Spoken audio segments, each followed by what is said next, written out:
Este es el Ministerio de Restauración a las Naciones Tanaj Emet, del Maestro en la Palabra, Carlos Rabat. Bienvenido.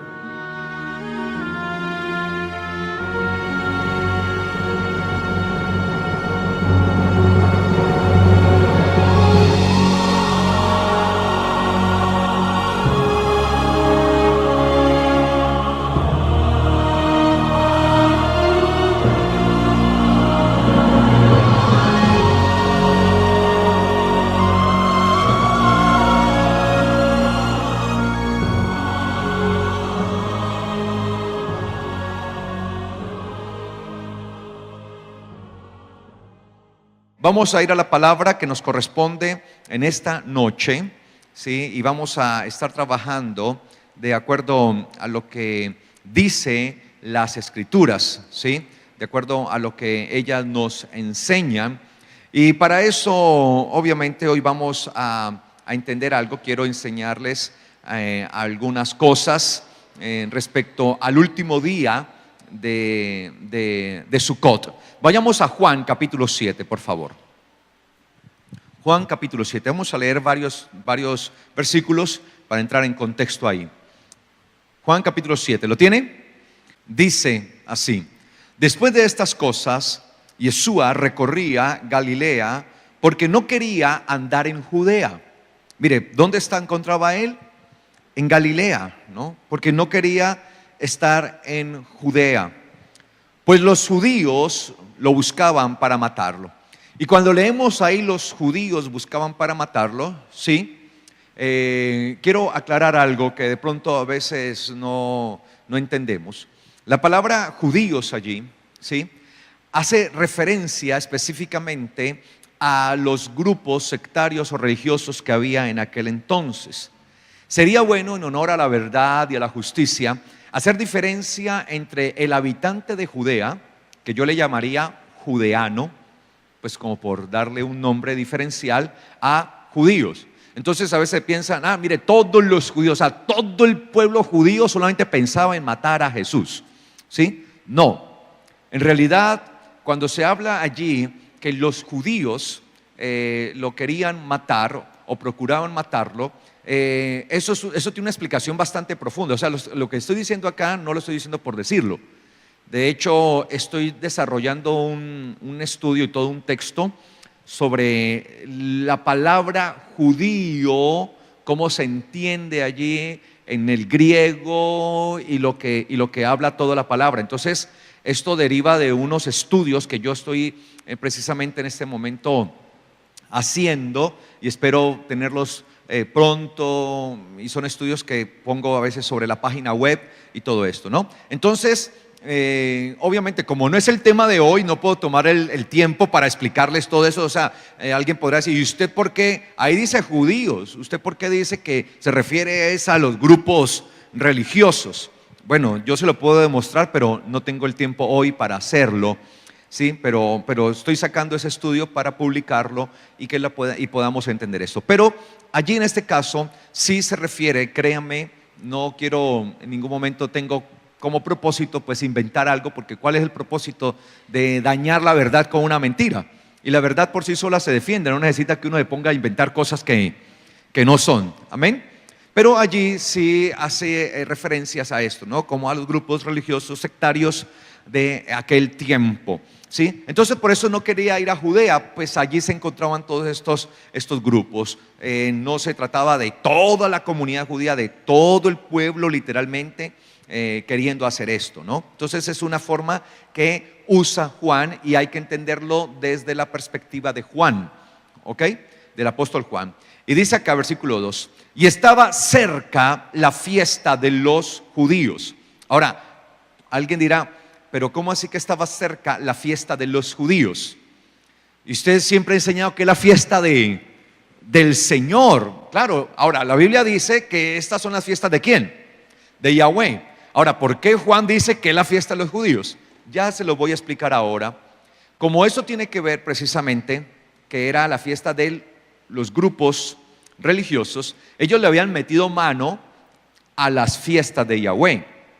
y habían puesto una cantidad de celebraciones, de ritos dentro de las fiestas de Yahweh que no tenían nada que ver con las fiestas. ¿Sí me hago entender? Entonces, por eso a esas cosas adicionales que no tenían nada que ver en sí con las fiestas de Yahweh, era que el apóstol Juan hablaba de esto, y habían tomado precisamente la fiesta de los tabernáculos y le habían hecho unas modificaciones. ¿Ok? ¿Sí me hago entender? Entonces dice acá, y estaba cerca la fiesta de los judíos, la de los tabernáculos. Sin embargo, la fiesta puramente, la de los tabernáculos de Sukkot, es la fiesta ¿de quién? De Yahweh. Entonces le dijeron sus hermanos, los hermanos de Yeshua, ¿sí? Porque él tenía hermanos. Dice la palabra que María, después de haber tenido a Yeshua, tuvo más hijos, y la Biblia hasta da sus nombres, ¿no? Los nombres de los hijos de los hermanos de Jesús. Ahí la Biblia los dice.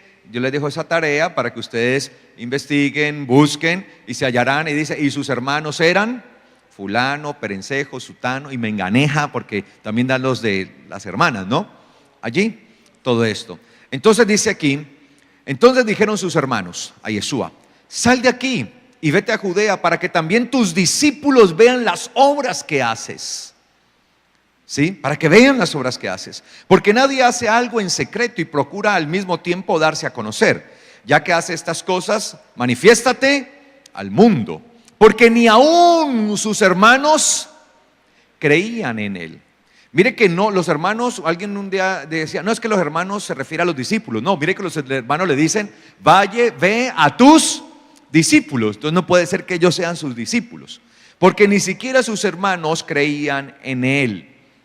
Jesús les dice, o les dijo, mi tiempo aún no ha llegado, pero su tiempo, su tiempo siempre está ¿qué?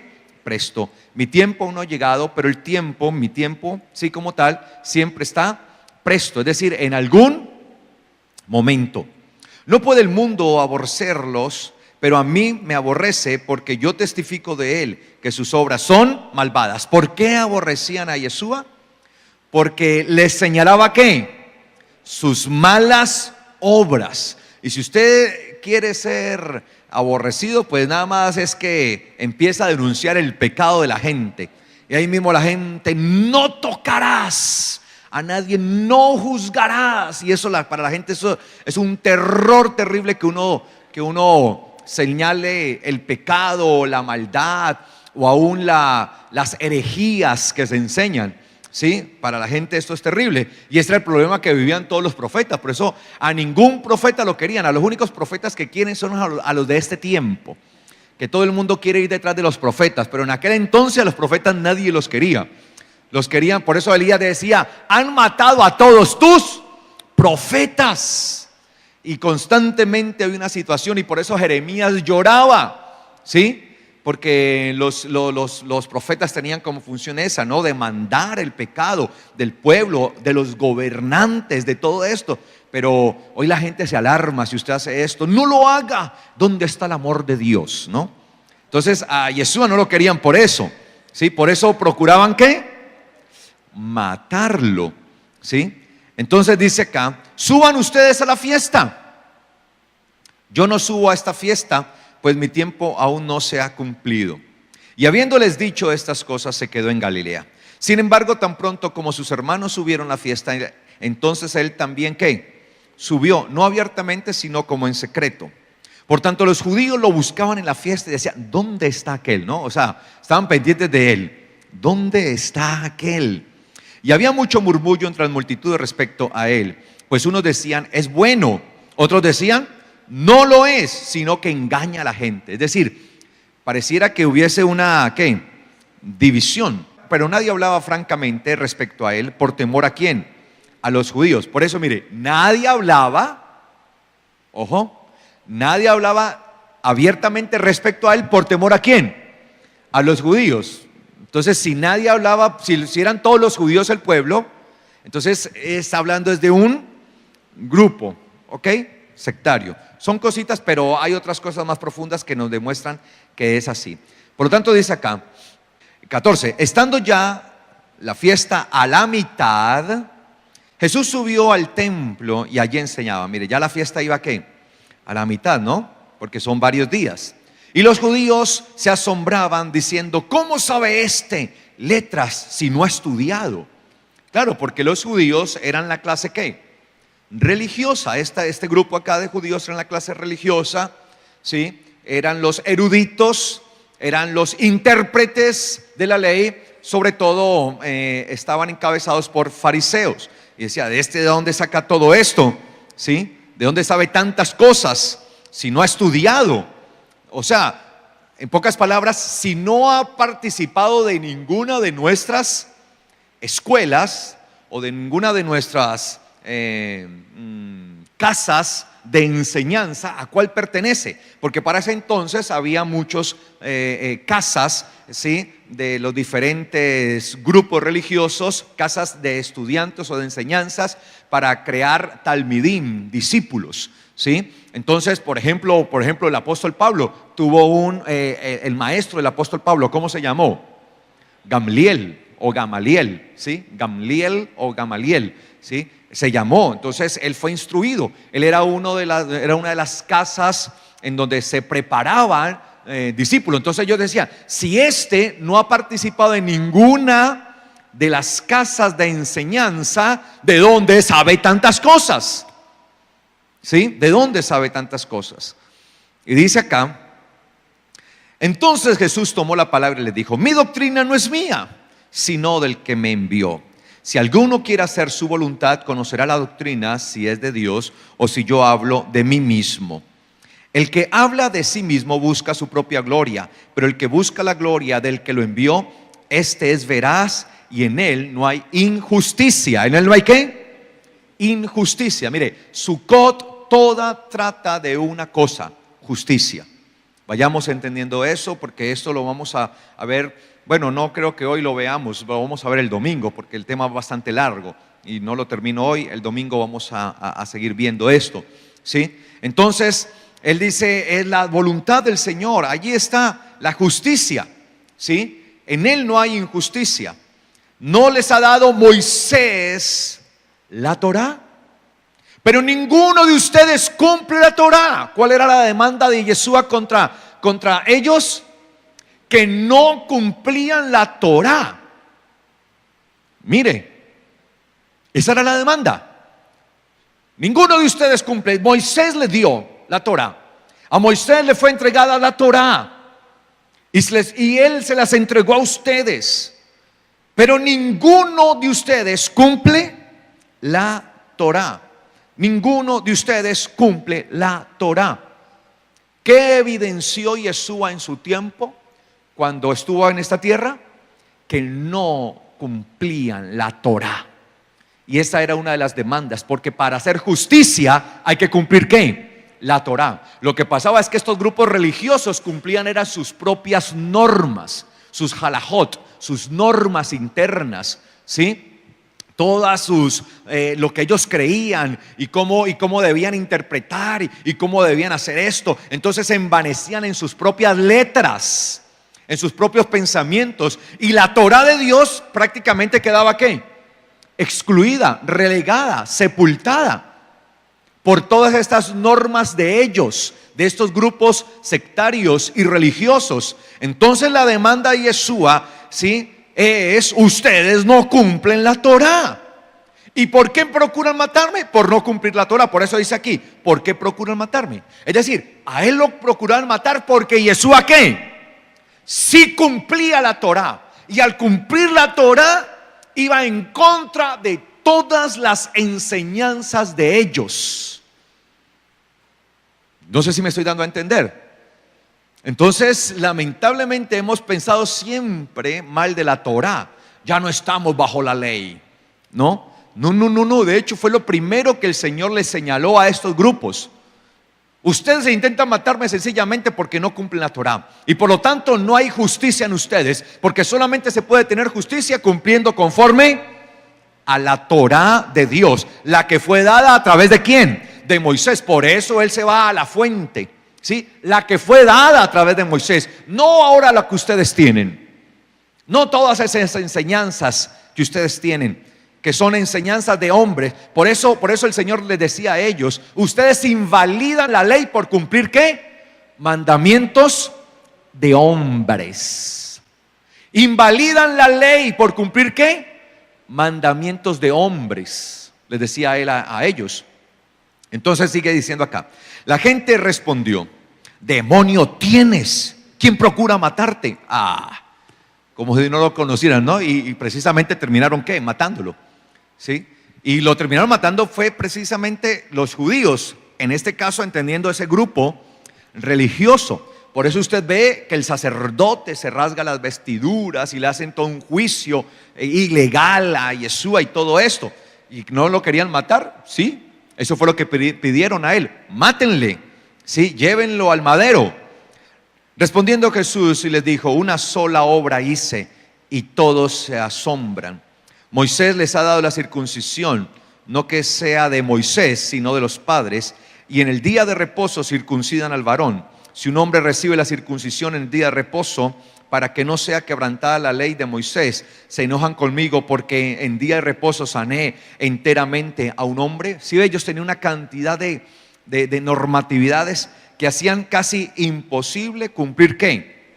La ley del eterno Dios. Entonces sigue diciendo acá, 24: no juzguen por las apariencias, sino juzguen con justo juicio. ¿Hay que juzgar sí o no? Sí, pero ¿con qué? Justo juicio. ¿Y qué es el justo juicio?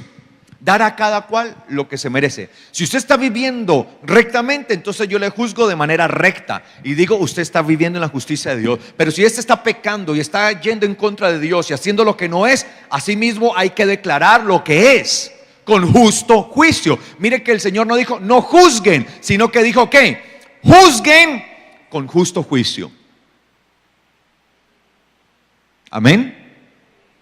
Ahora, si usted va a estar juzgando, debe hacerlo con justo juicio, ¿ok? Y si va a juzgar, espero que usted sea bastante justo, para que luego no tenga luego que estar siendo juzgado. No juzguen por apariencias, o sea, no juzguen conforme a la apariencia. Ay, es que este es bueno. No, es que este es un hombre de Dios. No, juzguen con justo juicio. Puede ser muy bueno, pero si está diciendo herejías, es un hereje. Amén. O al contrario, ¿no? Si aparentemente no es como el hombre que esperábamos, el superungido, pero está viviendo conforme a lo que dice la palabra, entonces ese es un justo. Entonces dice acá, versículo 25: decían entonces algunos de los de Jerusalén: ¿no es este a quien buscan para matar? Mire, que supuestamente no le iban a matar y luego dicen: no es este. Ahí lo tienen, vea. Miren, habla con libertad y nada le dicen. ¿Será posible que los gobernantes hayan reconocido que este es el Mesías? Porque claro, como hablaba abiertamente, no tenía temor de hacerlo, entonces pensaban que, ¿será que es que ya algunos gobernantes han pensado que es el Mesías y le dejan hablar de esta manera? Porque sabemos de dónde es, pero cuando venga el ungido, nadie sabrá de dónde es. Supuestamente, eso es lo que habían enseñado las clases religiosas, o sea, que nadie sabía de dónde iba a venir el Mesías. Pregunta, ¿la Biblia enseña de dónde vendría el Mesías? Sí, de hecho eso lo vamos a ver el domingo, con una palabra específica, Semach. Desde ya se le estoy diciendo, ¿no? ¿Qué es eso de Semach? El domingo, con la ayuda del Señor, ¿sí? Y sigue diciendo acá, 28. Jesús entonces, mientras enseñaba en el templo, ¿qué hacía el Señor? Enseñar. Aprovechaba Sucot, ¿para qué? Para enseñar. Alzó la voz y dijo: con que me conocen y saben de dónde soy, pero yo no he venido de mí mismo, sino que el que me envió, a quien ustedes no conocen, es el verdadero. Yo le conozco porque procedo de él, y él me envió. La fuente de origen de Yeshua es ¿quién? El Padre. ¿De dónde salió Yeshua? Del Padre. ¿Dónde estaba Yeshua antes de hacerse hombre, antes de hacerse carne? ¿Dónde? En el Padre. En el Padre, ojo. Vengo de él, procedo de él.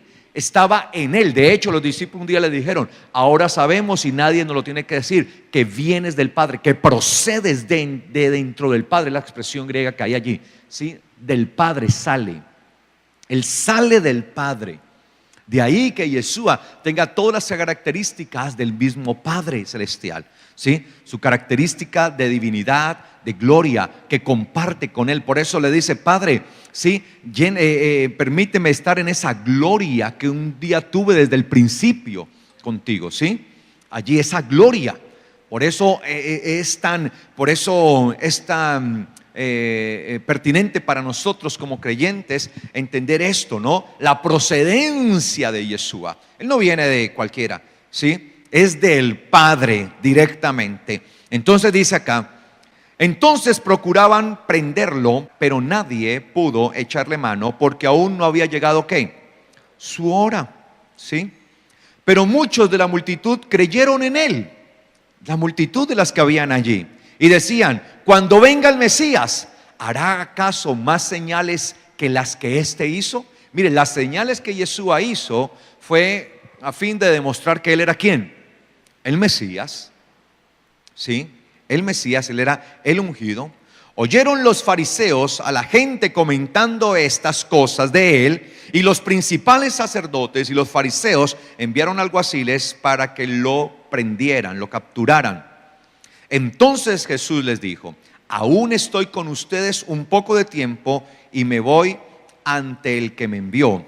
Me buscarán y no me hallarán, y donde yo estoy, ustedes no podrán ir. Entonces los judíos dijeron entre sí: ¿a dónde intenta irse este? Que nosotros no lo hallaremos. ¿Se irá acaso a la dispersión de los griegos, a enseñar a los griegos? Ellos pensaban que se iba a ir con los judíos que habitaban en Grecia. No, los griegos, aquellos judíos griegos que habitaban en todo eso. ¿Será que va a ir hacia ellos y hacia los griegos, a los gentiles? ¿Se va a ir hacia allá? Ellos no entendían nada de las palabras que Yeshua les estaba hablando. ¿Cómo iban a poderle comprender entonces la doctrina que él enseñaba? ¿Qué significa la palabra esta que dijo: me buscarán y no me hallarán, y a donde yo estoy ustedes no pueden ir? Y ahí quedó todo, ¿no? ¿Sí? ¿Qué significa esto? Ahora cambia el escenario, porque pues Juan está escribiendo, pero aquí hay un cambio de escenario. Hasta ahí quedó la pregunta, ¿no? Ellos: ¿qué significa esto? ¿Qué significa? Pues la respuesta la vamos a hallar precisamente en los siguientes versículos, ¿sí? Dice Juan 7:37: en el último día. ¿En cuál? ¿En cuál? En el último día, el más grande de la fiesta. ¿Sabe? Que el último día de Sukkot es el más grande de la fiesta. Porque es que el último día, ustedes, yo no sé si han observado que la Biblia dice 7 días celebrarán la fiesta de Sukkot, pero al octavo día será para ustedes reposo. Entonces alguien dirá: bueno, si son 7 días, ¿cómo sí que al octavo será un tiempo de reposo? Porque es que ese día en realidad es el cierre de Sukkot, es el cierre de Yom Teruah, de Yom Kippur, el cierre de Shavuot, el cierre de Pascua, es el cierre de todas las fiestas. Es decir, hoy en realidad es el cierre de todas las fiestas. Por eso era considerado el más grande de todos los días. El día de hoy, por ejemplo, es el más grande de todos, ¿sí? Y por eso el Señor les decía: no trabajarán, cesarán de sus labores y lo dedicarán a Yahweh. Y por eso era tan especial. Ahora, como era tan especial, pues toda la gente se reunía, todo el pueblo, porque era algo glorioso. Y por ser algo tan glorioso, los fariseos habían desarrollado una serie de cosas alrededor de él que ya vamos a ver. Dice acá, ahí en donde estoy, 7:37, ¿cierto? En el último día, el más grande de la fiesta, Yeshua se puso en pie y alzando la voz dijo: si alguno tiene sed, venga a mí y beba. El que cree en mí, como dice la Escritura, de su interior fluirán ríos de agua viva. Esto dijo acerca del Espíritu que iban a recibir los creyentes en él, porque todavía no había ¿qué? Espíritu. Mire, todavía no había Espíritu. Ahora, ¿acaso no se movía el Espíritu desde el principio? Entonces, ¿cómo así que todavía no había espíritu? Era el espíritu de la promesa, que nosotros debemos entender, que es el enviado por el Padre. Y dice acá, esto dijo acerca del espíritu que iban a recibir los que creyeran en él.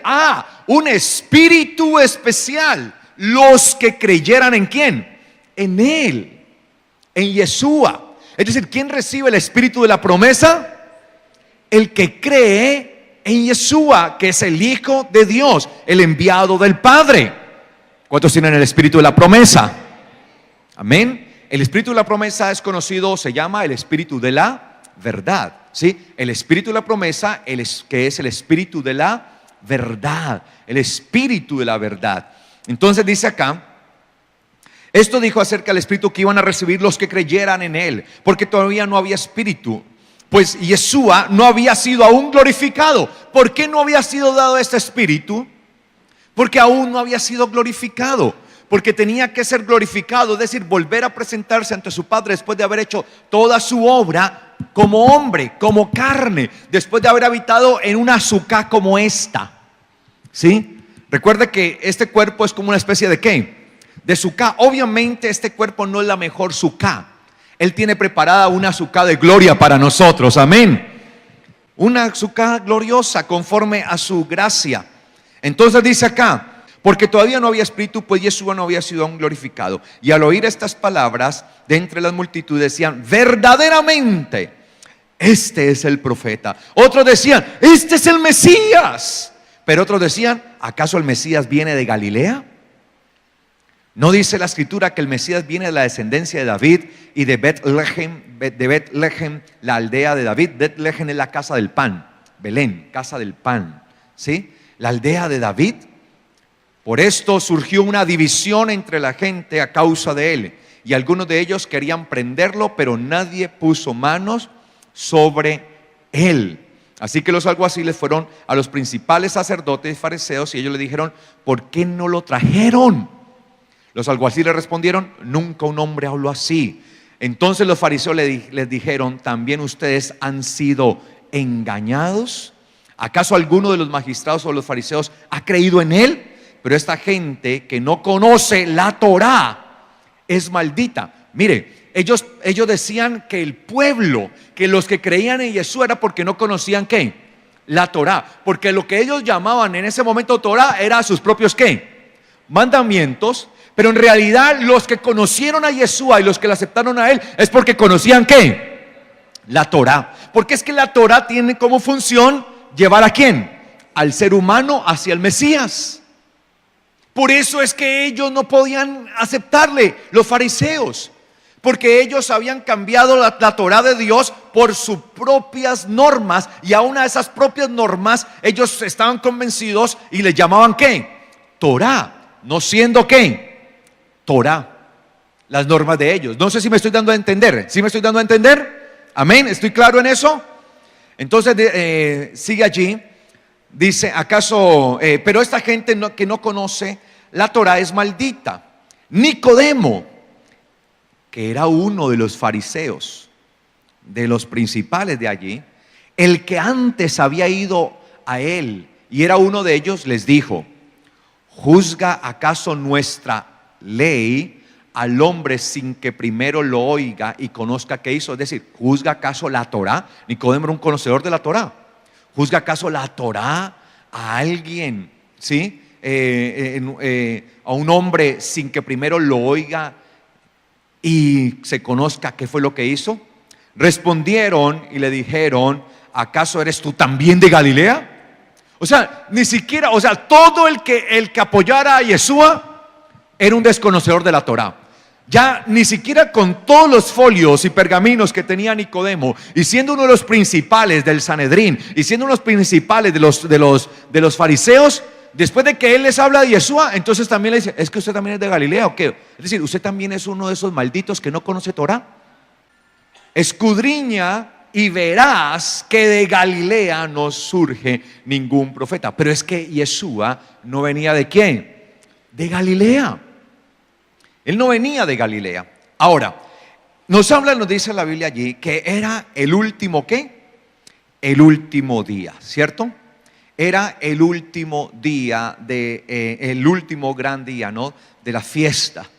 Era ese momento de gracia, ¿no?, de adiós por todo lo que se había hecho. Ahora, ¿qué pasaba? Para el tiempo de Yeshua, los judíos, es decir, los grupos sectarios encabezados por los fariseos, que eran los que prácticamente dominaban toda la parte religiosa, habían desarrollado una serie de enseñanzas alrededor de todo esto, ¿sí? Entonces, por ejemplo, ellos enseñaban que el último día de la fiesta se debía hacer la purificación del altar. Eso con base a lo que dice el Salmo, que dice, rodearé el altar y andaré alrededor de él, ¿sí? Entonces ellos habían hecho como una especie de interpretación de todas estas cosas y habían sacado sus propias normas. Entonces, ¿qué se hacía el último día? Jesús estaba participando ahí estaba Yeshua. Él conocía todas estas normas y ritos que ellos tenían allí, porque es claro que la Biblia no habla de hacer eso, ¿sí? Pero eso lo hacían los fariseos. Ellos lo habían desarrollado. Entonces el último día el sacerdote iba y traía agua del estanque, ¿sí? Se había preparado agua y se traía el agua desde el estanque. Y esta agua se traía para purificar el altar. Entonces todo el pueblo se paraba al lado y todo el mundo esperaba ese gran momento. Se preparaba también unas especies de sauces, porque estos sauces se daban en condiciones de humedales, es decir, en medio del agua. Entonces ellos decían que como uno de los árboles o una de las especies que se ordenaba en la Biblia para hacer la azúcar, ¿sí?, en la fiesta de Sukkot, eran los sauces, el arabá. Entonces, como crecía en los humedales, en medio de los estanques, donde había agua corriendo, pues que esto era un significado de la purificación, y hacían una cantidad de cosas de estas. Y como yo les había explicado días atrás, hacían muchas cosas de ritos de purificación en medio de los estanques. Entonces el sacerdote traía el agua, ¿sí?, y esta agua la traían hasta el altar. Y cuando llegaba al altar daban 7 vueltas, ¿sí? Eso todo lo ven ustedes allí en los escritos talmúdicos, ¿sí?, en los escritos que ellos sacaron, porque todos esos lo tienen ellos como normas. Cuando usted lee todas estas normas, pues ahí usted empieza a ver todo esto que ellos hacían. Entonces daban 7 vueltas alrededor del altar, como asemejando lo que hizo Josué cuando en Jericó, ¿no? Entonces, después de dar las 7 vueltas, derramaban el agua y así quedaba purificado. Y se suponía que así quedaba entonces sellada toda la cuestión de las festividades, en las cuales, a través de las cuales el eterno Dios tendría misericordia de ellos y continuaría extendiendo su bien hacia ellos. Entonces traían esas aguas que tipificaban aguas vivas, porque el agua era la purificadora. Entonces, cuando Yeshua está viendo eso, que no era bíblico, pero lo hacían, entonces ¿qué hacía Yeshua? Usaba de todas las cosas que ellos hacían para siempre mostrar ¿qué? Su mensaje. Entonces, como en el último día hacían esto, y lo siguen haciendo hasta el día de hoy, en realidad, ¿sí? Entonces Yeshua se puso en pie aquel último día, y alzando su voz, ¿qué dijo él? Alzando su voz dijo: si alguno tiene sed, venga a mí y beba. En pocas palabras, él dijo: yo soy el agua de vida, yo soy el agua purificadora. Claro, todos estaban metidos en la cuestión del agua, viendo al sacerdote traer el agua que iba a purificar, porque el agua era el elemento purificador en ese momento, y estaban todos allí prestos a eso. Y de repente se para el Señor en medio del gran silencio que se hacía ante la solemnidad de la entrada del agua, y Yeshua irrumpe diciendo: si alguno tiene sed, venga a mí y beba. Y de su interior fluirá ríos de agua viva. Eso tuvo que impactar a todos los que estaban allí. Por eso dice que las multitudes, al oír estas palabras, dijeron, versículo 40, verdaderamente este es un profeta. Otros decían: este es el Mesías. por las palabras que él estaba hablando. Él se estaba revelando como la fuente de agua, como la fuente de bendición, como esa fuente de gracia y de gloria, ¿sí?, que estaba dispuesto para los hombres.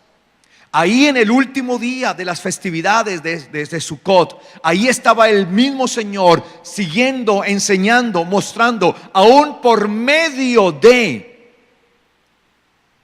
los actos religiosos de ellos, les estaba mostrando su gran amor. Por eso los hombres no tienen ninguna excusa delante del Señor para aceptarle a Él y para reconocerle. Ahora, si nosotros vemos, eso es parte también del cumplimiento de lo que dijo Jeremías, el profeta. Jeremías 17:13. Jeremías 17:13 dice: oh Yahweh. ¿Y qué dice ahí su Biblia? ¿Qué dice? Esperanza. En la mayoría de las Biblias dice esperanza. ¿Hay alguna otra palabra que no diga esperanza o una diferente? ¿En todo dice esperanza? ¿Hay alguna versión de la Biblia en que no diga esperanza? Todo dice ¿qué? Esperanza, ¿cierto? Ahora, ¿cuál será la palabra que hay allí que se tradujo como esperanza? Y no estoy diciendo que esté mal traducida, no. Me parece correcto traducir esperanza. Pero ¿cuál será la palabra que aparece allí? ¿Cuál cree usted? Dice aquí: oh Yahweh, Mikvé de Israel. Mikvé, Mikvé, Mikvé. Y recuerde que es Mikvé. El Mikvé, ¿qué era? El estanque de aguas en las que se purificaban. Ahora, eso es lo difícil muchas veces de traducir desde el hebreo a otro idioma. Porque si uno dice: oh Yahweh, tú eres el estanque de Israel. O sea, ¿cómo así que el estanque? No se va a entender el estanque, ¿a qué se refiere? Es que recuerde que el mikvé eran los estanques o piscinas o piletas de purificación. ¿Para qué eran específicamente? Para purificación. O sea, no era para bañarse. Uy, me voy a ir a dar un duchazo. No, eran los rituales de purificación espiritual que hacían ellos.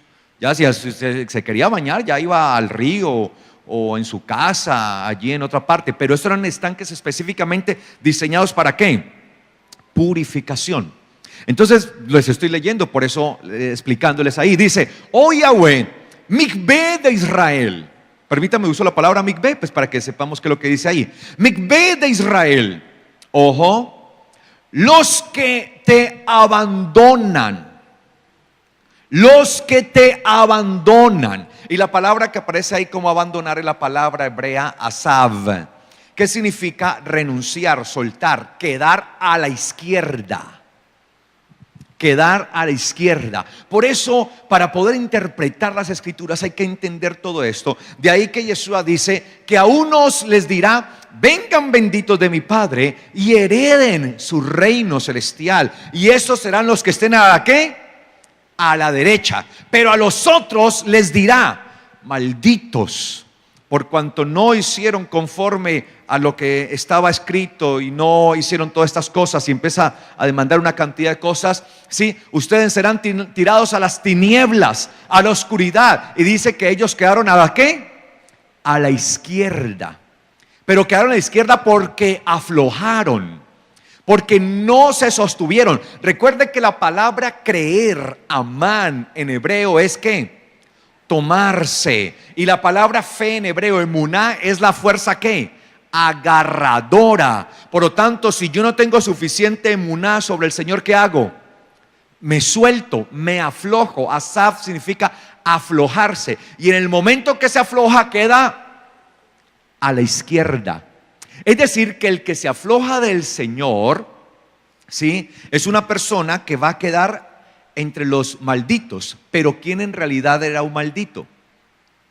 Un maldito era el que no vivía conforme ¿a qué? A la Torá de Dios. El caso contrario de lo que creían los fariseos, que ellos creían que estaban malditos, era el que no creía en sus normas, pero en realidad ellos eran los que estaban bajo maldición. Y recuerde que la palabra maldito en hebreo, ¿sí?, habla de algo que está ¿en qué? En descomposición, es decir, que está ¿qué? muerto. Y los muertos, por eso el Señor decía, Dios no es Dios de muertos, sino de ¿qué? Vivos. Porque hay que estar vivo delante del eterno Dios espiritualmente para poder recibir su Torah. Pero si una persona no recibe la Torah de Dios, sencillamente está muerta, por lo tanto está en grado de descomposición. Es de los que ha quedado ¿a dónde? A la izquierda, sencillamente porque se aflojó. No siguió sosteniéndose. No sé si me doy a entender. De ahí lo maravilloso de poder entender las escrituras desde ese plano. Entonces dice acá, los que te abandonan, los que aflojan, sueltan, renuncian, los que quedan a la izquierda, ¿serán qué? Avergonzados, ¿sí? Ahora, esa palabra avergonzado allí es deshonrado, ¿sí? Será deshonrado. También habla como del aspecto de ruborizarse, ¿no? Como quedar, o sea, cuando usted tiene vergüenza, ¿sí? Es obvio, por eso está desvergonzado. Pero también significa quedarse atrás. Oh, quedarse atrás, la palabra bush, allí en hebreo, ¿no? Quedarse atrás o rezagado. Entonces, cuando uno se va quedando atrás, ¿está quedando qué? Avergonzado. Se va quedando atrás. Ojo, por eso nosotros no somos de los que nos quedamos atrás, sino de los que ¿qué? Avanzamos para preservación de ¿qué? Del alma. No somos de los que quedamos atrás. Usted no está para eso. Y dice acá, y los que se apartan de mí, dice el Señor allí, los que se apartan, dice allí, y los que te abandonan o los que se apartan, ¿sí? Quedarán ¿qué? Inscritos en tierra, es decir, bajo juicio. Recuerden, yo les enseñaba días atrás, uno está inscrito en la ketubá. ¿Se acuerdan lo que les enseñaba? Lo de la ketubá, que era el contrato del novio con la novia, en donde ella aceptaba hacer todo lo que hacía, todo lo que decía el contrato para recibir todos los beneficios. Entonces el nombre de ella era ¿qué? Inscrito, pero si no quedaba borrado y luego su nombre era grabado sobre ¿qué? Sobre polvo. Y cuando se grababa sobre polvo se estaba ejerciendo un juicio. De ahí que Yeshua, cuando le trajeron a esta mujer, a la mujer que hallaron en pleno acto de adulterio, que también tenían que haber traído ¿a quién? Al hombre, porque la Biblia dice, habla de los dos, tanto el hombre como la mujer que se hallara en adulterio tenían que ir a juicio. Pero los fariseos y todos estos grupos religiosos saduceos sencillamente habían cambiado todas las normas y querían era poner a prueba a Yeshua, y le llevan a él, a esta mujer, le dice, la hallamos en el acto mismo del adulterio, la ley dice que hay que apedrearla, ¿tú qué dices? Entonces Yeshua, cuando le trajeron a esta mujer, al traérsela públicamente y ser ellos autoridad, lo están trayendo, están viniendo a él y le están reconociendo a Jesús, a Yeshua, autoridad de juicio, o sea, de juez, del que juzga.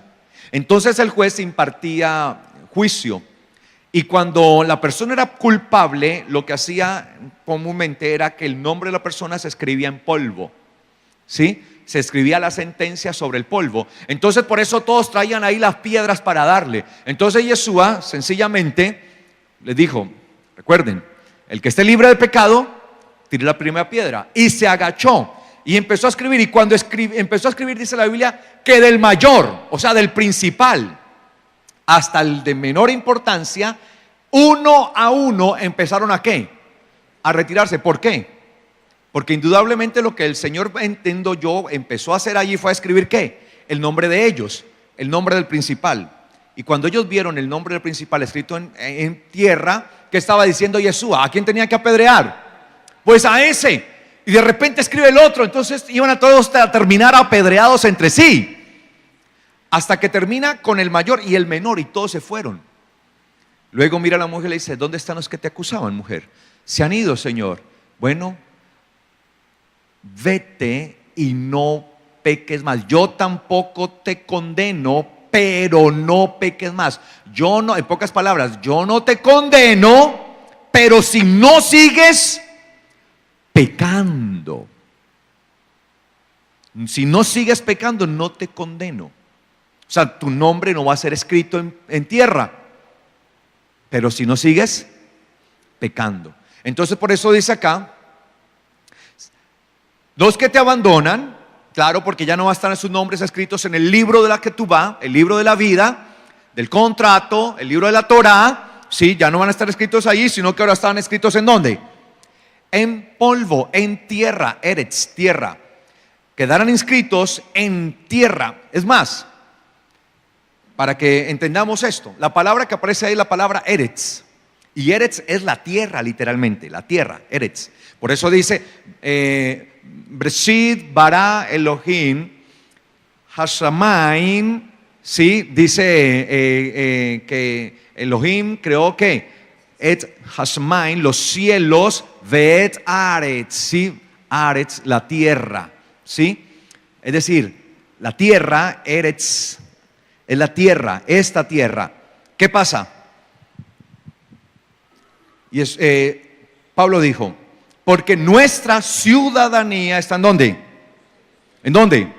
En los cielos, de donde también esperamos ¿a quién? A Yeshua, el Mesías.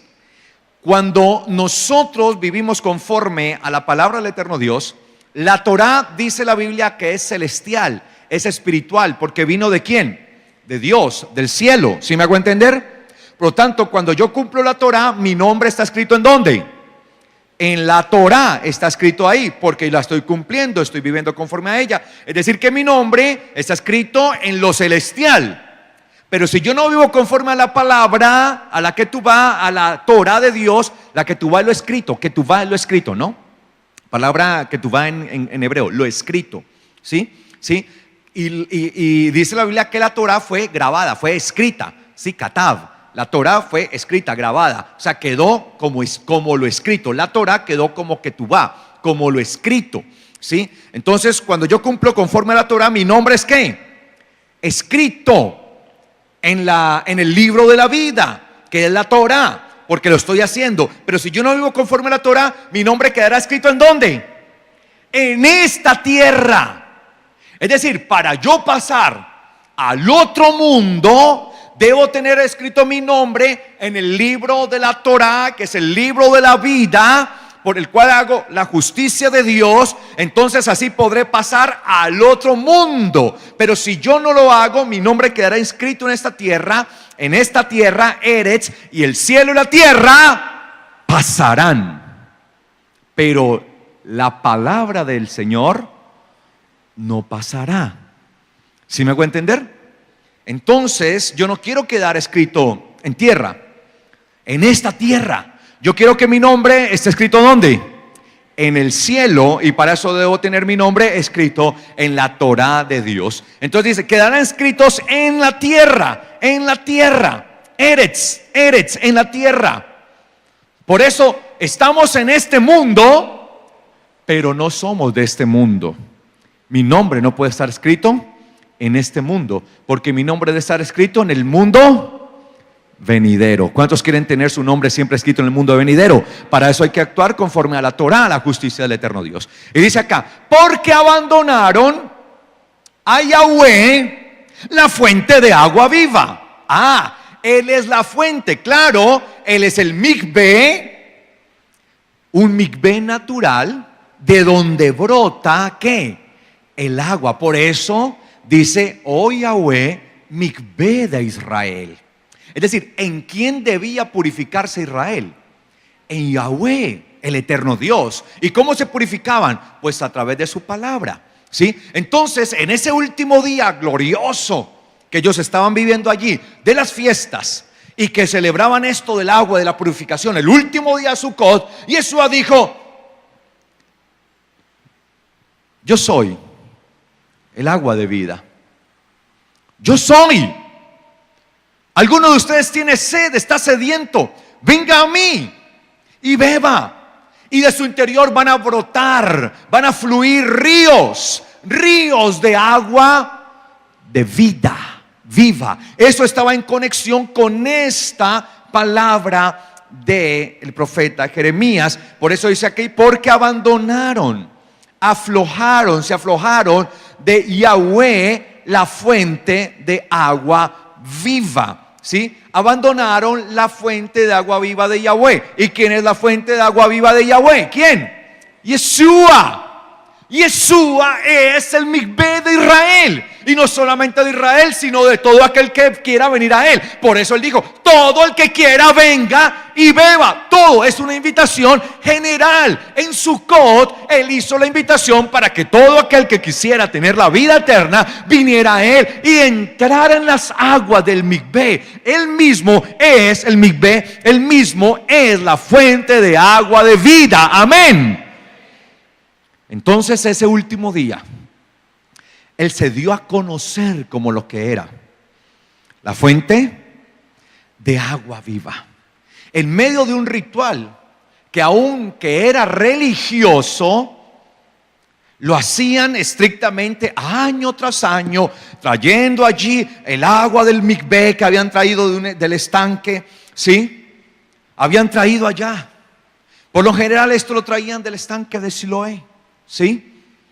Allí donde el Señor había hecho tantos milagros, se había enviado a muchos, porque ese estanque en realidad era una figura representativa del Mesías. En pocas palabras le está diciendo, yo soy la fuente de donde ustedes deben de tomar el agua para purificarse. Soy esa fuente. Y mientras el sacerdote traía el agua y hacían toda la cuestión ritual y todos los ojos del pueblo estaban allí expectantes, estaban haciendo eso, Yeshua se presenta y se da a conocer a todos ellos como la fuente de vida, el mikvé de purificación, la fuente de gracia y de gloria. Él es la fuente de vida, del agua de vida de Yahweh. Entonces él dice allí, dice el profeta allí, ¿por qué abandonaron a Yahweh, la fuente de agua viva? Ahora, mira lo que dice Isaías 44:3. Isaías 44:3. ¿Lo tiene? Dice, yo derramaré agua sobre el sequedal y torrentes sobre la tierra seca. Derramaré mi espíritu. Por eso dice que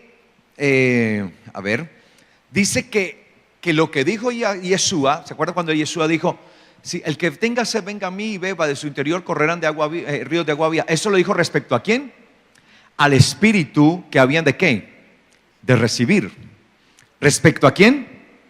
Al espíritu que habían de recibir. Entonces dice acá, yo derramaré agua sobre el sequedal y torrentes sobre la tierra seca. Derramaré mi espíritu sobre tu simiente. Mire que no dice simientes, sino que tu simiente. Y según el apóstol Pablo, ¿quién es la simiente de Yahweh? ¿Quién? Yeshua. Por eso el apóstol Pablo en Gálatas capítulo 3 explica, dice, no hablando de muchas simientes, sino de una, la cual es Yeshua el Mesías. Entonces, por interpretación del apóstol Pablo entendemos que la simiente, cuando habla de la simiente, ¿es quién? Yeshua. Y ojo con esto, porque esto vamos a hablar más adelante, si el Señor lo permite, el día domingo. ¿Sí? Derramaré espíritu sobre tu simiente y mi bendición sobre tus renuevos. Isaías 12:2. Isaías 12:2.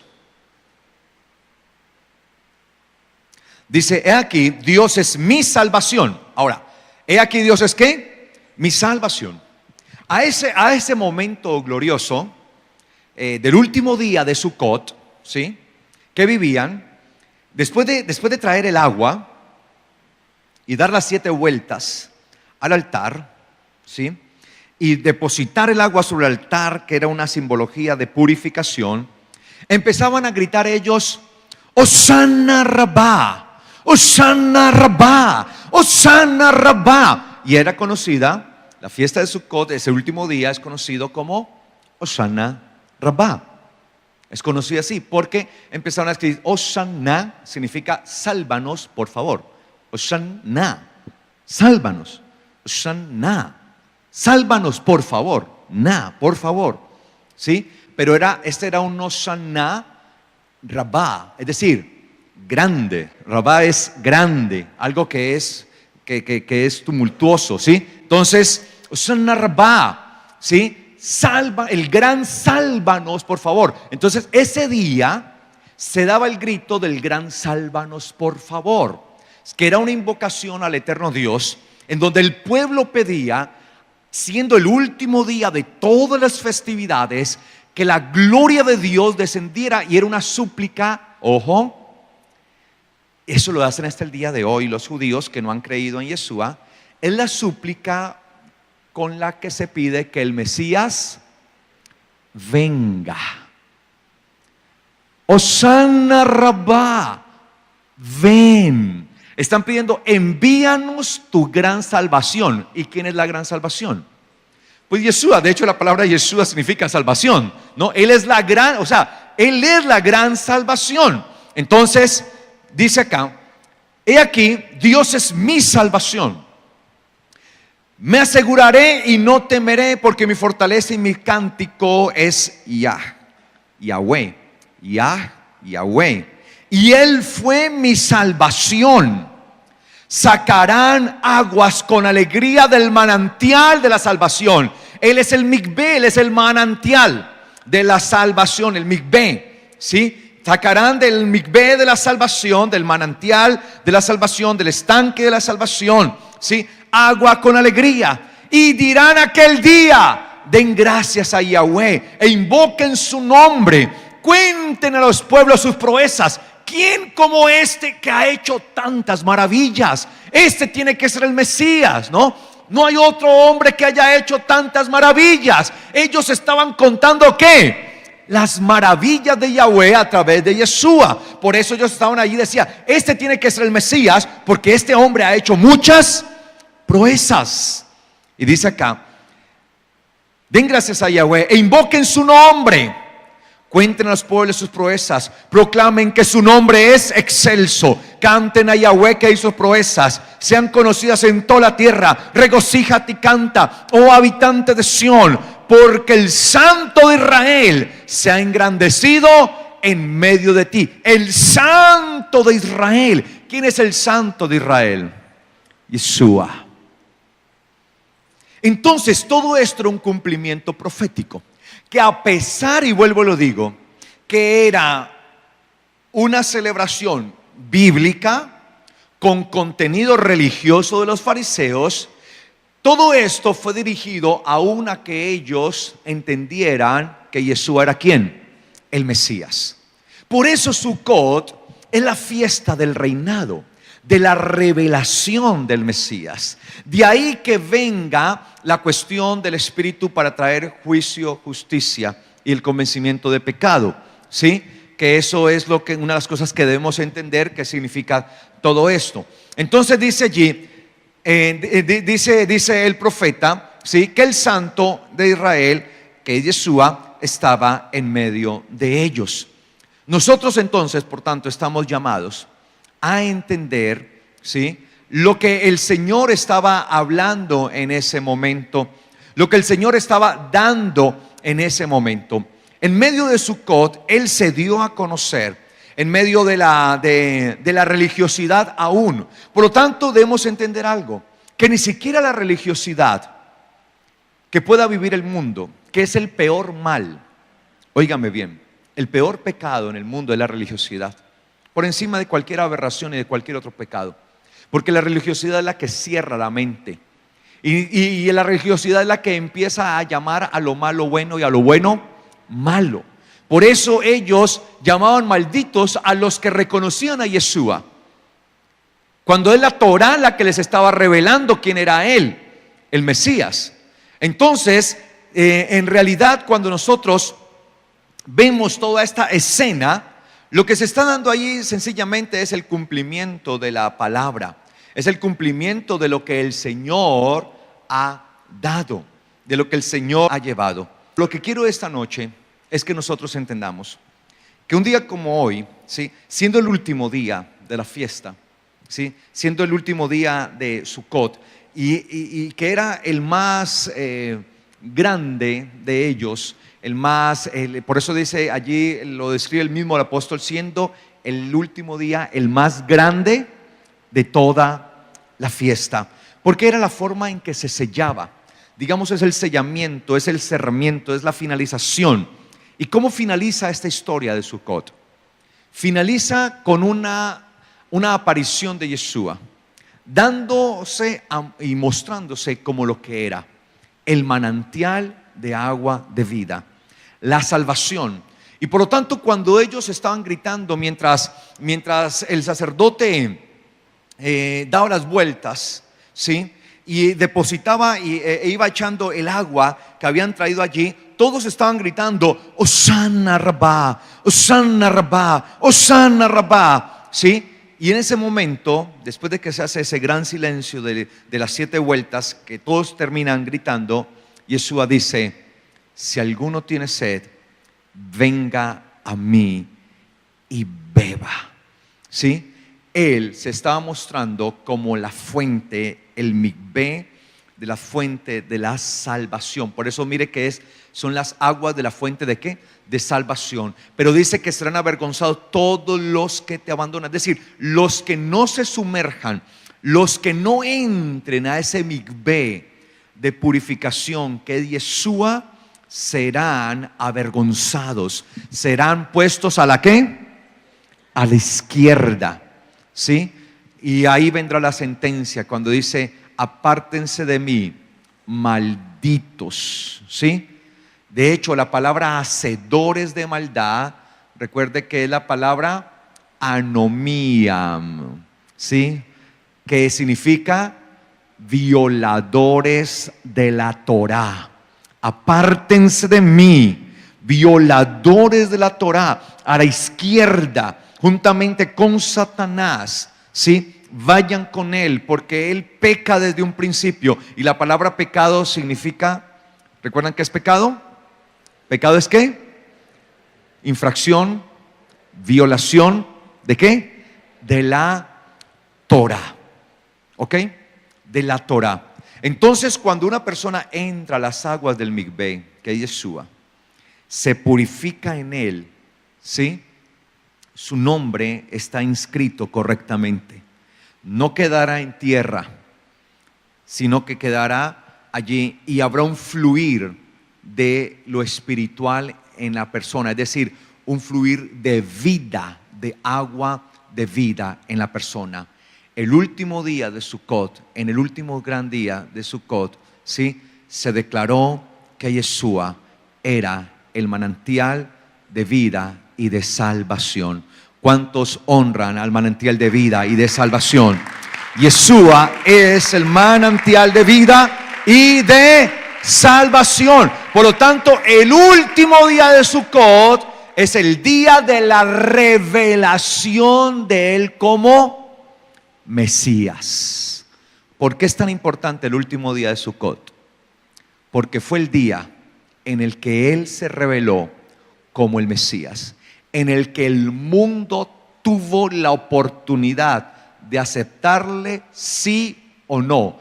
Y muchos le reconocieron diciendo: este es el Mesías. Otros dijeron: es un charlatán, es un engañador, hay que matarle. Y hasta el día de hoy se sigue dando ese día de Sukkot tan definitivo. El último día de Sukkot es el día de la decisión. Es el día de decidirse. Unos se decidían por aceptar que Él era el Mesías, otros por decir que era un engañador. El día de su último día, el último gran día de Sukkot, sigue vigente la decisión a tomar. ¿Cuál es tu decisión? Reconocer y permanecer en Él, no aflojar, soltarse y quedar a la izquierda. Oh Yahweh, los que te han abandonado, oh Yahweh, mikvé de Israel, todos los que te abandonan, todos los que se aflojan, todos los que se sueltan, serán avergonzados, puestos a la izquierda. Todos ellos serán puestos a la izquierda, sí, quedarán a la izquierda. Por eso el último día de Sukkot es tan importante para un creyente, porque es el día de la decisión.